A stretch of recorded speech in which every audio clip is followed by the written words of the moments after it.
تحياتي للي بيشوفوني، لقلبي وقلبكم الحياة.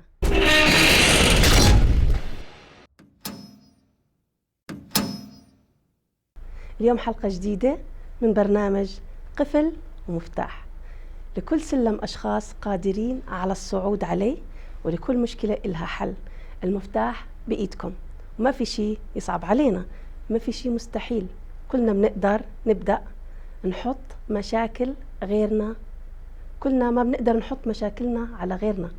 في فيلسوف ألماني بيحكي: السم الذي لا يقتلني يزيدني قوة، والسلم درجات، درجة درجة. وخلي أحلامك حقيقة بعزمك، إرادتك.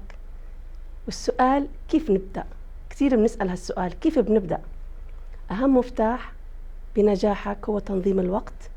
مفتاح الثاني مفتاح الرضا والحب اللي بيعمر دنيتنا، بيخلي الأحلام حقيقة، بينظم الوقت. المفتاح مفتاح بنحمل المسؤولية، زي ما بيحكوا العقل السليم في الجسم السليم. اهتم بصحتك الجسمانية والنفسية، نظم نومك. الرياضة بتصنع الحياة، والأكل الصحي ما بننساه. كيف أحكي لكم عن الأكل الصحي؟ أكيد زي الخضار، المقبلات اللي بتكون على سفرتنا. رسول الله صلى الله عليه وسلم بيحكي: المعدة بيت الداء، والحمية رأس الدواء. تعرفوا إنها بتكتب على أبواب المستشفيات الأجنبية.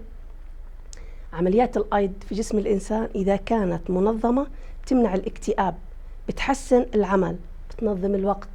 درس كبير رح نحكي عنه بحلقات أكيد قادمة إن شاء الله تعالى. هلأ رح أحكي لكم عن الرضا، والرضا أكيد مفتاح من أحد المفاتيح اللي رح نحكي عنها، مفتاح السعادة، وهو تعريف للنجاح. لا المال ولا أي شيء آخر بيصنع لنا النجاح إذا ما كان عندنا اتساع للرضا. الرضا إنك تقتنع بالشيء اللي عم بتشوفه بحالك إنك أنت رح تنجح فيه، تقدر تكمل مسيرتك. بس كم لازم يرضى الواحد؟ كيف أشكال الرضا؟ أكيد حب الناس رزق، ورضا من الله. بالحب بنكبر وبنبدأ، بس الأهم إنه أنفسنا كيف نبلش فيها حتى يكون عندنا الرضا. هو مفتاح. نحترم عملنا حتى بصحه وبغلطه، نشعر بالإنجاز ويكبر فينا هذا الأمل والنجاحات. وين الوجع في مشاكلنا؟ في المسلمات ما نحط قاعدة للفشل أو النجاح، ما نحكي عن كل شيء إنه غلط. دائما صحح نفسك، اقتنع بالشيء اللي عم تعمله. والرضا في المبادئ والقوانين وضعيه. كيف ما ننسى إنه ديننا الحنيف أكيد الإسلام شامل. في صلاتك هي مفتاحك، أكيد ما بننسى صلاتنا. وأكيد بكل الأديان في شيء اسمه الطاعة، حتى باللغة الطاعة والطاعة مفتاح. الانضباط، والانضباط هو مفتاح النجاح. أنا لما بدأت أكيد كنت متزوجة مثل غيري، عندي أسرة، عندي عائلة. أكيد ما نسيت المودة والمحبة في بيتي، ما أهملتهم حتى لو عندي شغل. النجاحات بتبدأ من بيتي.